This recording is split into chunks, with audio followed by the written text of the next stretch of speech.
Et si je vous disais qu'un simple esclave a défié l'empire le plus redouté de l'histoire? Qu'un homme sans nom, sans armée, sans droit, est devenu la terreur de Rome? Il n'était ni roi ni noble, et pourtant, son nom fait encore frissonner les pages des livres d'histoire. Son nom, c'est Spartacus. Vous croyez connaître cette histoire? Attendez d'en entendre chaque détail jusqu'à sa fin tragique et bouleversante. Avant d'entrer dans cette épopée, abonnez-vous si vous aimez les histoires vraies, sombres et puissantes, car celle-ci va vous marquer. Né en Thrace, dans une région sauvage et fière, Spartacus est d'abord un soldat valeureux. Mais un jour, tout bascule. Accusé de trahison, il est capturé par les Romains. Imaginez vous êtes libre un jour et le lendemain, enchaîné, vendu, humilié devant des foules rieuses. Spartacus devient gladiateur, forcé de tuer pour divertir. Chaque combat est une question de survie. Et dans ses yeux, une chose brûle, la rage de redevenir libre. Mais il n'est pas seul. Et bientôt, une rumeur circule dans les couloirs de l'arène, un plan fou, une fuite impossible se prépare.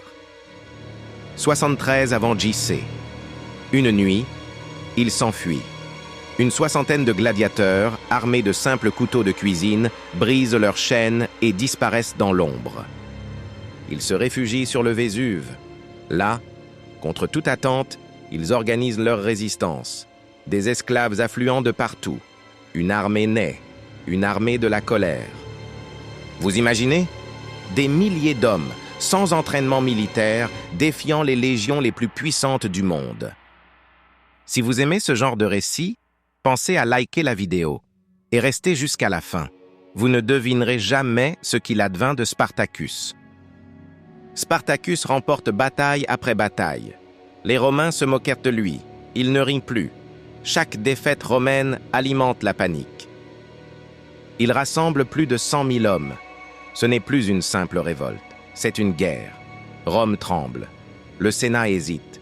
Qui est cet homme qui ose défier les dieux de la guerre? Spartacus voulait traverser les Alpes et libérer ses hommes. Il était à 2 doigts de réussir. Mais certains, grisés par le sang, veulent piller Rome. Il reste, c'est l'erreur.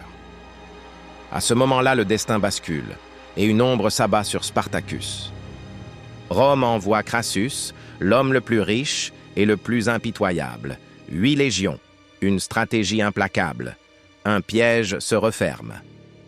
Spartacus tente de fuir par la mer, mais les pirates censés l'aider le trahissent. Il est coincé.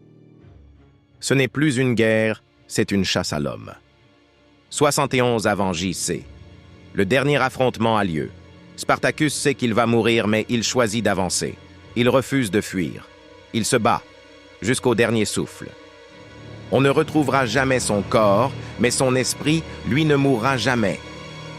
6000 de ses compagnons sont crucifiés le long de la Via Appia, un avertissement sanglant, mais aussi un hommage silencieux à un homme qui a osé rêver de liberté. Spartacus est mort, mais son nom est devenu un cri, un symbole, une légende. Et vous, que seriez-vous prêt à risquer pour la liberté? Merci d'avoir écouté cette histoire jusqu'au bout. Si elle vous a touché, partagez-la.